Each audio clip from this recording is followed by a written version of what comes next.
I'm Nima Rajan, and this is Forum Daily Best of 2021. Canada has been home to sex trafficking crimes for decades, but official efforts to combat the crime have been criticized for years. Now, a new connection has emerged in the world of sex trafficking following a New York Times expose that found thousands of videos of sex trafficking victims on the international porn site Pornhub. Calls to regulate the porn industry have been echoing ever since, and currently there is a bill waiting to be passed in the Senate, which would be one of the first to put regulatory measures directly on the porn industry. But before we get into that particular bill, we want to discuss what exactly sex trafficking is. Joining us now is Ms. Katerina McLeod, founder of Rising Angels. Ms. McLeod is also a survivor of sex trafficking and advocate for other victims and survivors. Welcome to this Forum Daily special report, Ms. McLeod, and thank you so much for sharing your story with us. Thank you for having me. Now, in addition to being a sex trafficking survivor yourself, ma'am, at Rising Angels, you work directly with survivors of this crime. So can you tell our viewers what exactly sex trafficking is and who the victims of this crime usually are? Okay, so, a lot of people have the misconception that sex trafficking is just happening abroad, and it's happening here in our own backyard. So this is happening to these women who are getting lured in by what we call the finesse pimp, who is portraying to, love her.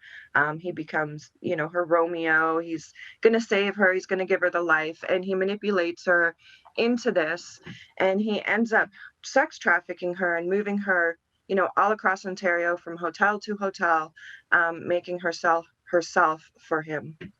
And we did mention that you are a survivor of this crime yourself, ma'am. Would you be able to share your story with us and tell us how you were taken into the world of sex trafficking? I was in a very bad situation with an abusive man, and I started going to a support group for women who were being abused as well. And in that group, you kind of share your story with women and you make friends with them. And that's what I did. And there was one woman who really took a liking to me. She had big blonde hair, she dressed scandalous, and she was a pimp. And she offered me a job. And at that point, I thought if I could save enough money, I could escape the abusive situation that I was into. And she made it sound very easy.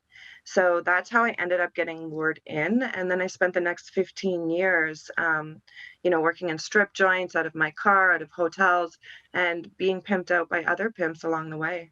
Wow, ma'am, I can't imagine being in a situation like that. And it's unique knowing that this pimp was also a female who recruited Yes. you.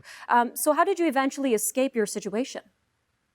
It was actually a client who offered me an out, and I took it. And he supported me and my kids. I had four. I have four. He supported me and my children. And then 3 years after, he left me. So I had become his private prostitute. He controlled all the money. But in my mind, it was better than servicing all different kinds of men.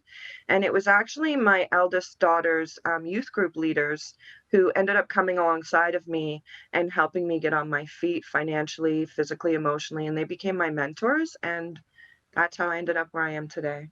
So what more do you think is needed in Canada in terms of supports and resources in order to prevent more young people from becoming victims of this crime, ma'am? I think education is key. We need to be getting into, middle schools and educating those kids because they're vulnerable. I mean, the average age of somebody watching pornography is 9 years old. So these kids are being exposed to this and desensitized from sex because everything is about sexuality out there right now. So, for me, education is key. We need more places to be able to house these women who are coming out. We do see some second stage housing, but there's nothing at the first stage. And that's really what's needed for these women so that you can pull them out and they actually have a place to go and start the recovery and healing. We need to have stronger criminal, what these guys are getting when they're being caught is nothing. It's a slap on the wrist. It's 6 months. It's time served. It's this. And I think we need to change the narrative, right? Like the police cannot do anything unless a victim is willing to come forward. And that's really hard to ask somebody to do when they've gone through this kind of trauma and then to re-traumatize them in court. And then the conviction is not even worth it to these women. So there has to be another way that these officers can go after these pimps and traffickers without needing a victim. And we know that sex trafficking survivors could be as young as 12, 13 years old. How can parents or supervisors identify if their child is being targeted by a sex trafficker, ma'am? About 30 seconds left.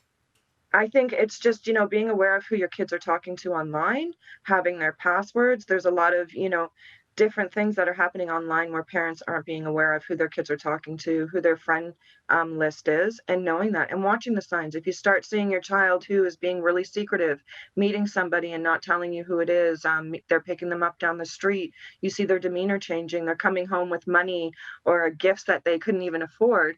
I mean, those are some red flags to watch out for.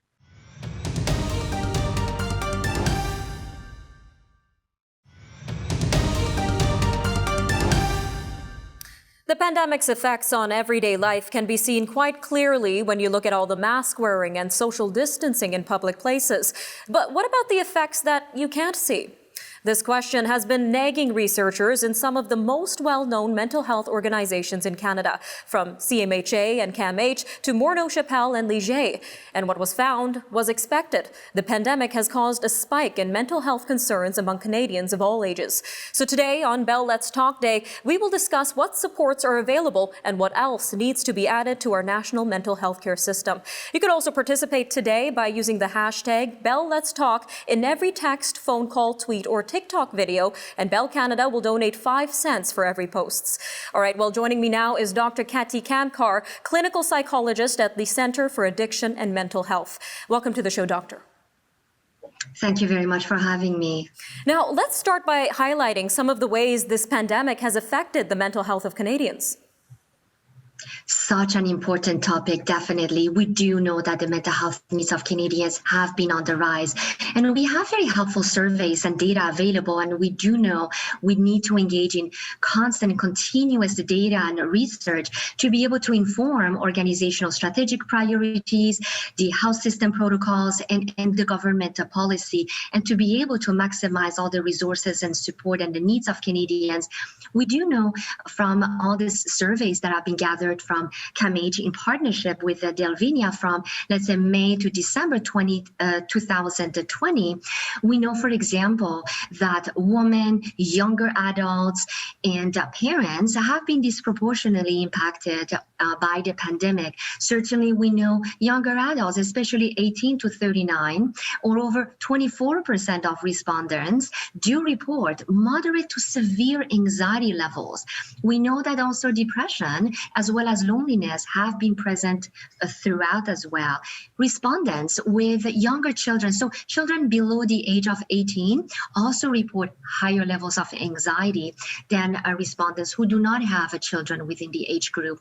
The other helpful finding is over a quarter of Canadians do report engaging in binge drinking, and that has been the case throughout the pandemic.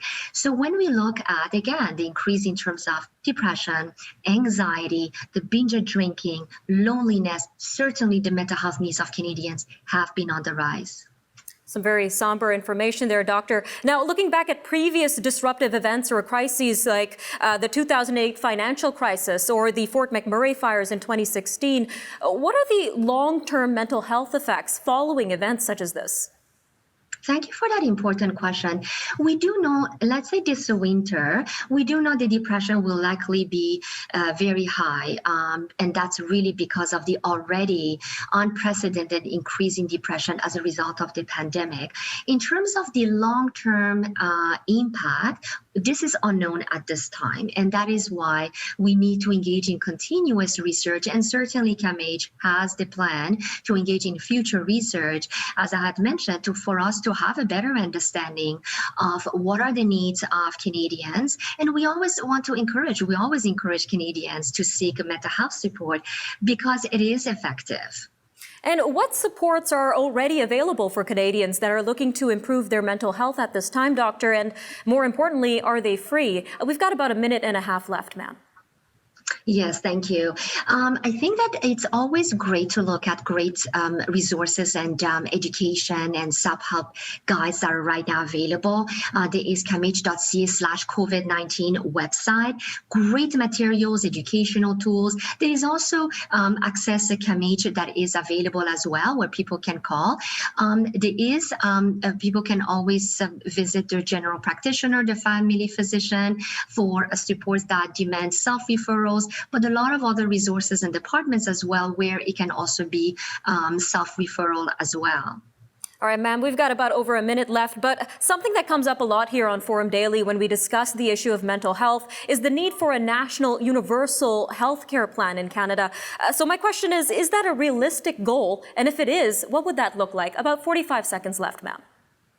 I think that is the reason why we need to engage in continuous research and data. We are talking here about before the pandemic, during and after the pandemic, with a focus on mental health promotion, on prevention, and on treatment. Definitely, we want to ensure that everyone has access to care and to resources. We really want to maximize that.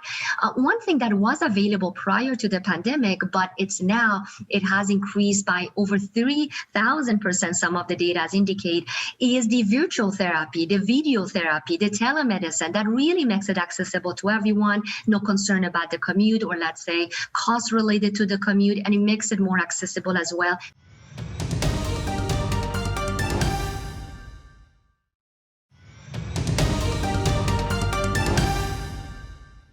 Last month, a New York Times expose revealed that porn site Pornhub had been uploading content related to sex trafficking victims and underage kids, leading the site to delete millions of videos on its platform, the majority of its content. But Pornhub's parent company, MindGeek, which is headquartered in Montreal, Quebec, is the largest adult entertainment operator in the world, with multiple porn sites that haven't been investigated as thoroughly. Meanwhile, a class action lawsuit has been filed in Ontario against MindGeek, claiming that the site has been benefiting from child pornography and non-consensual content since 2007.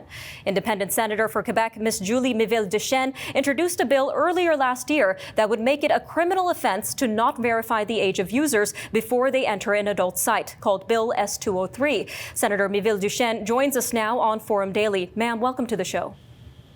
Thank you. Now, you have been pushing for Bill S-203 even before the New York Times expose was released. So what led to the creation of this bill, and why is it needed at this time, ma'am? Well, because there's absolutely nothing to protect children, teens, to exposure to porn online. Nothing. So you can be a kid, you can just click on Pornhub, for example. They will ask you, are you 18? You answer yes, and they will let you in like that with absolutely no age verification. Well, for me, this was unacceptable because, as you know, in real life, if you want to go to an 18-plus movie, you need to show an identity card. If you want to go in a porn shop, you do that too. Porn is an adult industry. So how come our kids, and the average age is 11-year-old for a kid to be exposed to porn? So that's pretty young. So how come our kids have absolutely no barrier to go on porn sites? There's Pornhub, the biggest, but there's about 4 million porn sites around the world. So it's dangerous. A lot of scientific studies have shown that there are links between children watching porn and some harms, like becoming a compulsive consumer, having the potential of being more aggressive, how they see gender, women, because porn nowadays is not what it used to be. It's hardcore, it's often violent, it's degrading for women. I've been on those sites for my research, and really, yes, it's adult entertainment, but when children see that, it can be really, really complicated for them, and there's no reason why they should have access to it. Now, we know that MindGeek is the parent company of multiple porn sites. So has there been any further investigation into sites other than Pornhub to see if they host similar videos related to sex abuse, sex trafficking, and rape, ma'am? Well, not that I know of. And so that's why it's so interesting that the New York Times did this very thorough investigation on the biggest. You know, Pornhub is the biggest porn site. So, and also, it's not only the New York Times. For 1 year, Californian women named Layla Michaelwelt did a campaign on the web with petitions being signed against Pornhub, and she found all kinds of stuff that was illegal. And we also have on Pornhub young women and families that have complained, and cases that have become public of minors being seen on Pornhub in sexual exploitation activities. So it's very for me, it was a wake-up call. MindGeek is in Montreal, like not far from my home, and there's no reason why they shouldn't be looked at very, very seriously. And our extra responsibility is that it's a Canadian company, obviously with linked in Luxembourg and everywhere, but it's based in Canada. And I think we have an extra responsibility not to accept that it shows sexual exploitation of children and non-consensual sex too. And we know that Canadian Heritage Minister Stephen Guilbeault is set to introduce legislation around removing illegal content online. So what do we know so far about this upcoming legislation, ma'am? And we've got about 30 seconds left. So this was another result, I would say, of the New York Times article. The minister was working on it, but he was incited to go faster because of all the scandals. So it would be a regulator, Canadian regulator, who would slap fines that could be in the millions to digital platforms who would not take off illegal material. So Facebook, Twitter, but also I hope porn sites, and they would have to be much more quick and to take away to the material that's illegal, like sexual exploitation, but also hate speech, violent content. So it's a very wide bill. We haven't seen it yet.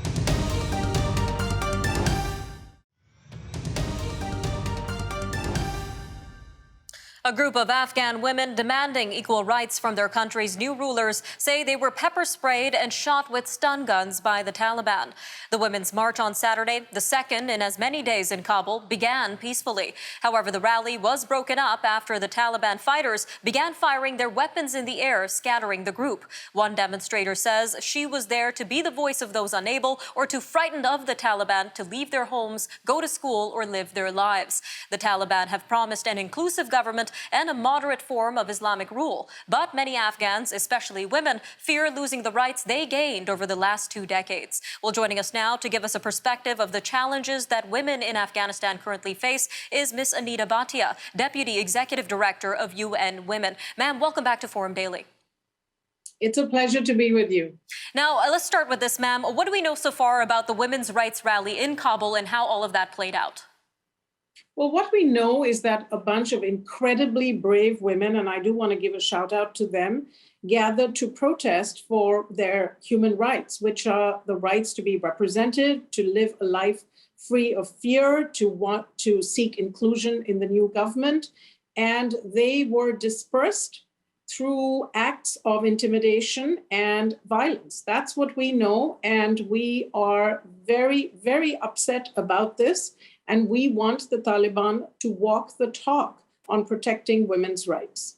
And considering all the progress Afghanistan has made in the past 20 years in terms of women's rights, what kind of challenges do women in Afghanistan face now due to this Taliban takeover?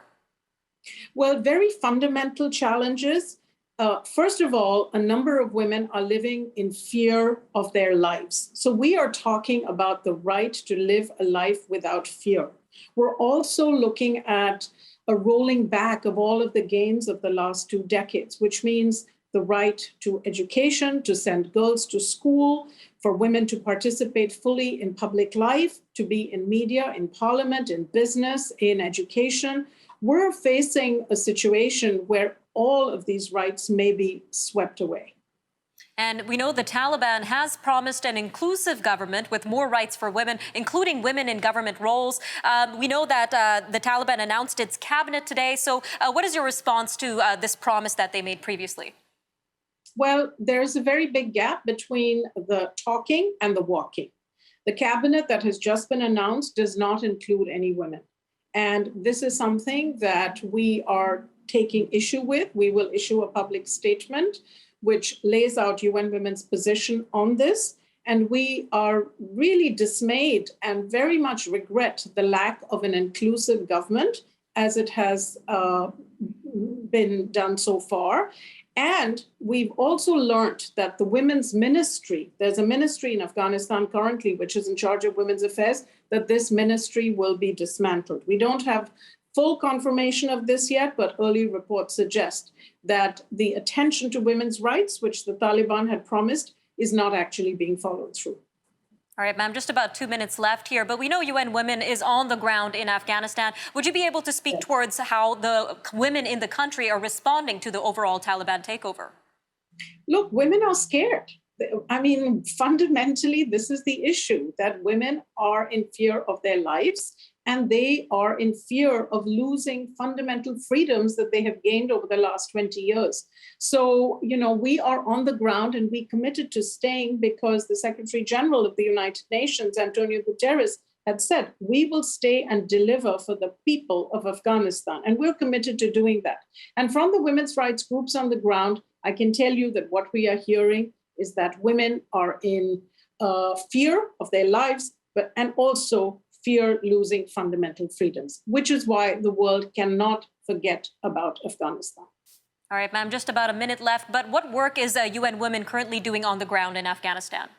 Well, we're part of the discussions with the Taliban as part of the larger United Nations country team on the ground, because Afghanistan is also facing a humanitarian crisis. There are millions of people who may not have enough to eat, and there are millions without access to healthcare.